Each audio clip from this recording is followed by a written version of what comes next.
Você está ouvindo aí o programa A Bíblia em Foco. Prezado ouvinte, nós preludiamos uma série de estudos bíblicos, eu e o pastor Arlen, acerca do novo nascimento e suas evidências. Isso mesmo. Nós estamos em nosso quadro Diálogo Bíblico Pastoral, conversando à luz das Escrituras acerca desse tema tão vital.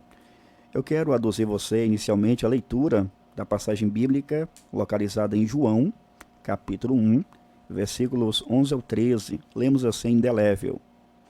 Veio para o que era seu, e os seus não o receberam, mas a todos quantos o receberam, deu-lhes o poder de serem feitos filhos de Deus, aos que creem no seu nome, os quais não nasceram do sangue, nem da vontade da carne, nem da vontade do varão, mas de Deus.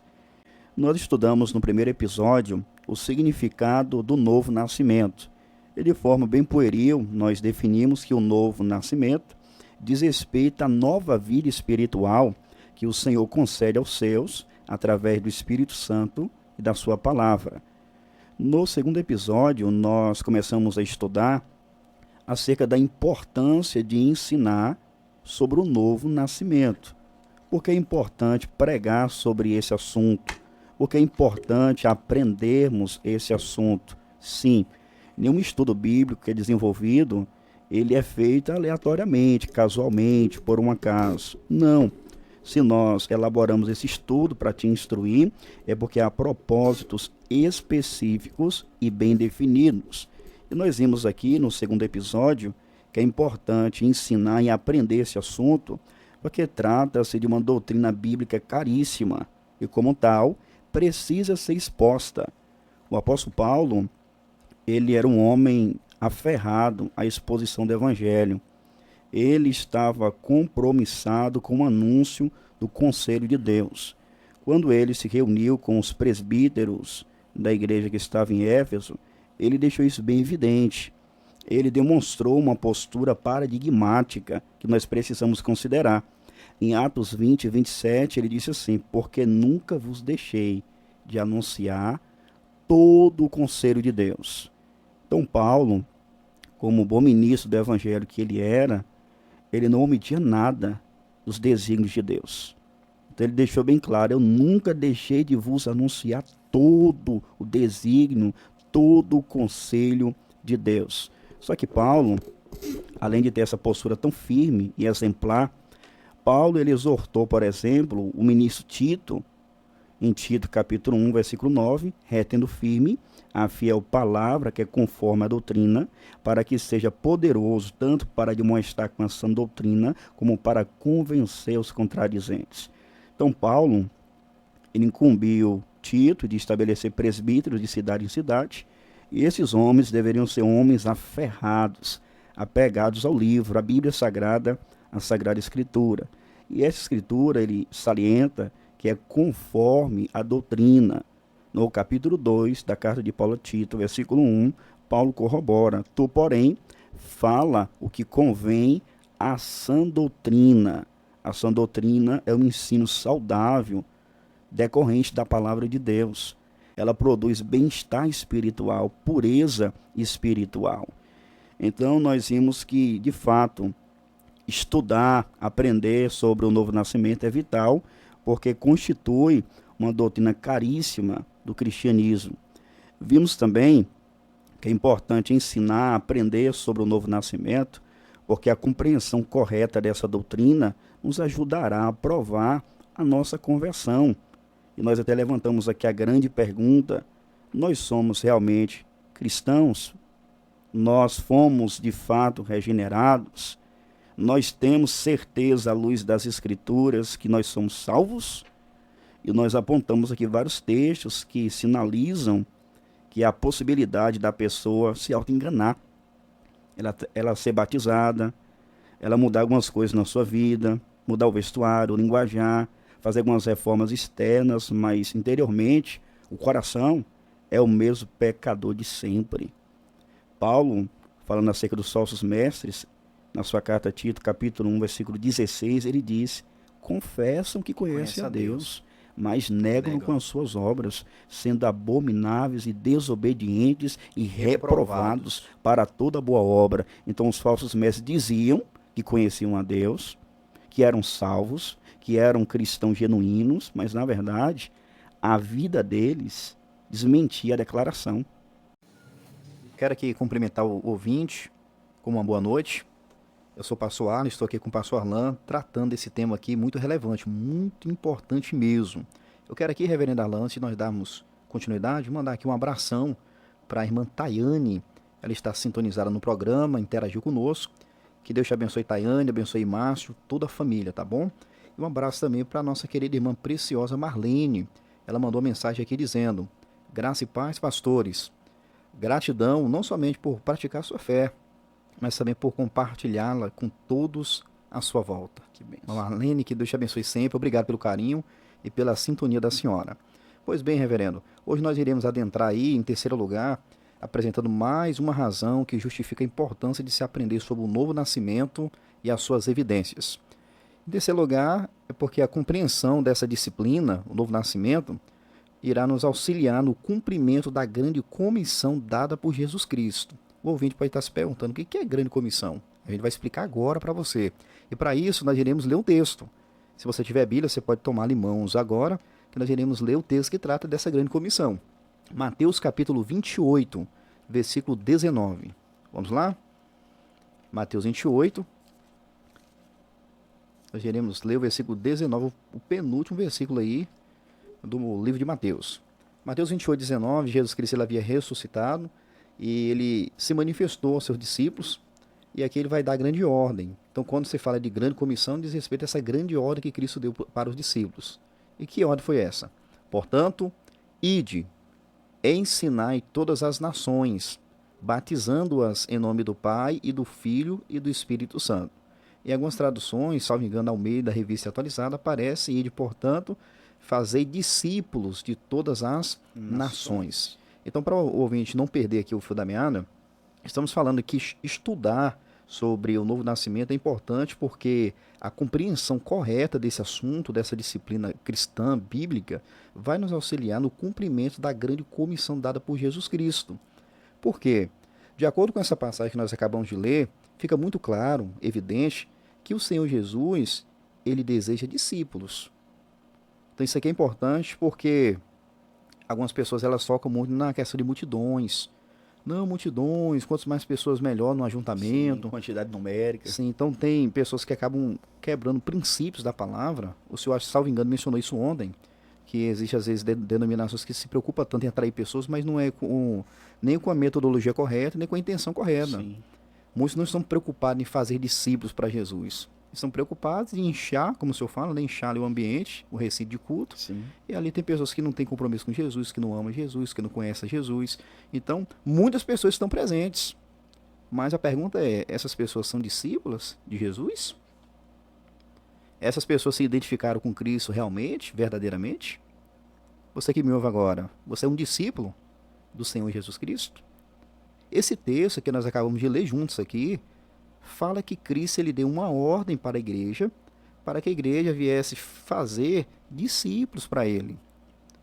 Então, o discípulo é alguém que abraça a causa do evangelho. É alguém que imita a Cristo, que se identifica com ele, que se entrega a ele sem reservas e que está disposto, se possível, até mesmo sofrer o martírio, se for o caso, mas ele permanece ali comprometido com a causa do seu Salvador. Então, pastor Arlan, lidar com esse assunto, o novo nascimento, é importante por causa disso. Cristo ele quer discípulo, o discípulo é regenerado. Profundo. O discípulo é a pessoa que nasceu de novo, nasceu de Deus, nasceu do alto. Portanto, o ouvinte precisa entender esse assunto aí, todos que estão nos acompanhando, porque ser discípulo envolve claramente ser uma pessoa que nasceu de novo. Muito bom, reverendo, esse texto, como o senhor fez bem notar, nós percebemos a especificidade de Jesus. Jesus não deixa assim aberto para a gente criar, adaptar, fazer da nossa maneira. Ele é muito específico. Ele fala, olha, portanto, vão e façam discípulos. Então, quem Jesus quer para ele é discípulos. Perfeito. Aí é aquele ponto que o senhor já ventilou também, ontem nós frisamos mais, as pessoas se preocuparem tanto com quantidade de pessoas em detrimento da salvação delas. Sim. Então contabiliza, não, é muita gente aqui na igreja e tal, mas quando você tem uma simples conversa com os irmãos, Cristo passa longe. Então esse texto aqui, gente, você que nos ouve agora, é esclarecedor, é norteador.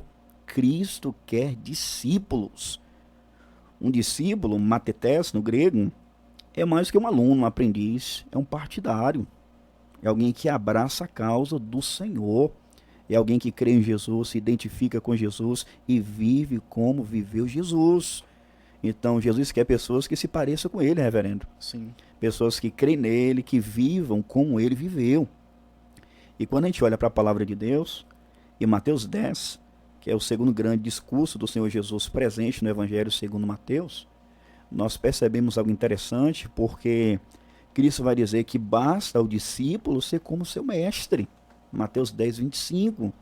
Então, o discípulo de Jesus é parecido com o Salvador. Vamos fazer algumas perguntas para a nossa reflexão agora? Vamos lá. Você que se diz ser cristão, você se parece com Jesus? Boa pergunta, não é mesmo? A forma que você pensa reflete o caráter e a autoridade, a pessoa de Jesus? Vamos para mais uma? O que você fala, você pode contar com a aprovação de Jesus? Em seus passos, o que faria Jesus? Então essas perguntas são desconcertantes, mas muito importantes. Porque o nosso enfoque aqui é mostrar para você a importância de ensinar, de aprender acerca do novo nascimento. É necessário, gente. É importante para nós cumprirmos a nossa missão cristã. Nós devemos ser discípulos e fazermos discípulos. Então não há viabilidade de nós agradarmos a Deus, à luz desse texto, se nós pensarmos apenas em quantidade. O papel da igreja é pregar o evangelho com fidelidade, clareza. O papel da igreja é acolher as pessoas com amor. O papel da igreja é orar, é dar exemplo de vida cristã. Discipular, preparar, instruir. Só que infelizmente hoje as pessoas criam mecanismos, artifícios que fisgam a atenção das pessoas. Por que você está aqui? Não, porque é muito legal. A razão que justifica. É, porque você está aqui? Não, porque tem um clubezinho de futebol dos varões aí, é coisa boa. As pessoas não se identificam com Cristo. Não estão, de fato, comprometidas com o Salvador. Inclusive, quando o Senhor Jesus Cristo ele faz aquele convite da graça, da salvação, Mateus 11, 28, vinde a mim, todos que estáis cansados e oprimidos, e eu vos aliviarei. Na imediata sequência, Jesus Cristo ele faz o convite ao discipulado. Aqueles que recebem o chamado para a salvação, também são chamados para o discipulado. Versículo 29, Jesus Cristo ele falou: tomai sobre vós o meu jugo e aprendei de mim, que sou manso e humilde de coração, e encontrareis descanso para a vossa alma. Então ele diz: tomai sobre vós o meu jugo e aprendei de mim. Então há uma lacuna muito grande, uma falta de compromisso com o evangelho, com Jesus. Eu entrega, reverendo. E a minha oração é que Deus possa se manifestar nessa noite na vida dos nossos ouvintes, de maneira que haja uma entrega total a Cristo. Verdade. Que a nossa conversa venha a ser cristocêntrica, que Cristo venha a ser o teor da nossa conversa, a nossa vida venha estar alinhada com a vontade dele. Em Atos 11, 26, somos informados: e sucedeu que todo um ano se reuniram naquela igreja e ensinaram muita gente. Em Antioquia foram os discípulos pela primeira vez chamados cristãos. Foi nessa cidade, meu pastor, que os discípulos pela primeira vez foram chamados cristãos. A palavra cristão significa basicamente pequeno Cristo ou pertencente a Cristo. As pessoas apelidaram aqui os discípulos de cristãos, não foi com nobreza. Eles estavam aqui zombando, esnobando. Foi no tom de zombaria que eles fizeram depreciando. Ah, olha ali os cristãos. Mas por quê? Embora eles apelidaram os discípulos e cristãos em tom de zombaria, mas a pergunta a ser feita e também respondida é: o que levou eles a procederem assim? O que eles viram nos discípulos, né, que levou eles a denominá-los de cristãos? Isso, é justamente a vida deles. Eles se pareciam tanto com Jesus que as pessoas tinham que reconhecer. Ainda que em tom de zombaria, olha lá, Sim. os pequenos cristos, os pertencentes a Cristo, vive como Cristo, fala como Cristo. Maravilha. Esse é o grande ponto aqui. Aí nós, que somos crentes em Jesus, precisamos nos certificar se nós nos enquadramos aqui, se nós nos assemelhamos com o Salvador. O apóstolo Paulo, ele tratou desse assunto também em Colossenses capítulo 2, versículo 6. Ele vai dizer, como, pois, recebestes o Senhor Jesus Cristo, assim também andai nele. Então, essa é uma orientação prática que Deus dá, que aqueles que receberam a Cristo como Senhor e Salvador, devem andar de acordo com Jesus, sendo modelados segundo a pessoa bendita de Jesus Cristo. O apóstolo João também, reverendo, ele em sintonia com Paulo, ele na sua primeira carta, capítulo 2, versículo 6, e até interessante que é o mesmo capítulo e versículo, né? Sim. Colossenses 2,6 e 1 João 2,6. Ele vai dizer que aquele que diz, que afirma, que está nele, em Cristo, também deve andar como ele andou. Então, João, ali, o contexto imediato diz respeito à obediência de Jesus, que estava sendo destacada, e ele diz que aquele que afirma, que diz que está em Jesus, também deve andar como ele andou. Então, andar em obediência à vontade de Deus, viver para a glória de Deus, então isso é muito importante. Realmente, a gente poderia aqui resumir, reverendo, que se Jesus ele quer discípulos, é o mesmo que dizer que ele quer pessoas regeneradas, Isso. pessoas que nasceram de novo. Por certo, precisamos entender bem a respeito do novo nascimento, o que nos ajudará a cumprir a nossa missão de forma primorosa e consagrada. Verdade, porque se eu entendo que Cristo quer regenerados, salvos, se eu entendo isso, então como eu vou abordar as pessoas para pregar? Que assunto eu vou colocar em pauta quando eu tiver a chance de mentorear e discipular uma pessoa? Então a compreensão do novo nascimento nos fomenta da melhor maneira possível a cumprirmos o grande mandato do rei, com total desvelo e responsabilidade. Mas nós temos uma quarta razão, que justifica aí estudarmos, aprendermos sobre o novo nascimento, porque seremos desafiados a vivermos como salvos. Sim, se nós entendemos o que é o novo nascimento, quais são as marcas que o salvo tem que ter na sua vida, isso vai nos levar, nos encorajar a vivermos como pessoas que efetivamente foram salvas pela graça de Deus. Há uma passagem no Novo Testamento, reverendo, dentre tantas, que é muito oportuna para esse momento.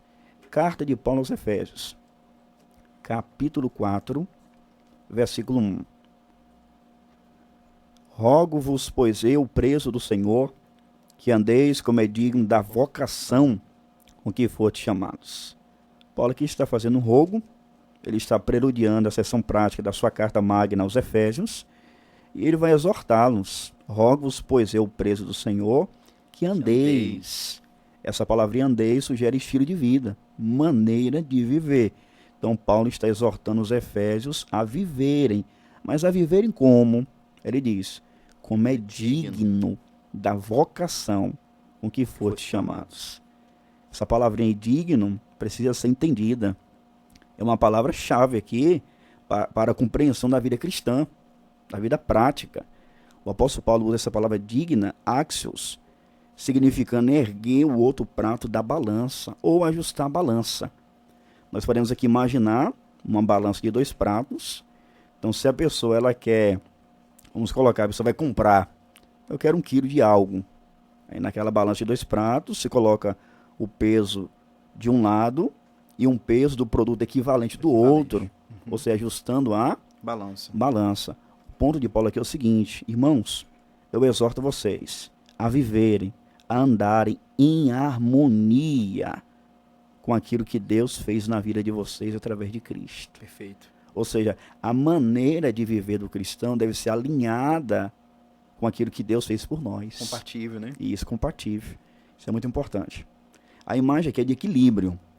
Ou seja, um modo de vida cristão deve estar em plena harmonia com as verdades nas quais ele professa crer. Portanto, conhecer sobre a regeneração vai nos auxiliar a andar de forma a fazer justiça à vocação com a qual fomos chamados. Então, prezado ouvinte, nós iremos finalizar por aqui observando o seguinte: é importante entender acerca do novo nascimento, em primeiro lugar, porque é uma doutrina muito importante, caríssima. Em segundo lugar, porque a compreensão desse assunto vai nos ajudar a provar a nossa conversão, a fazermos um check-up da nossa fé.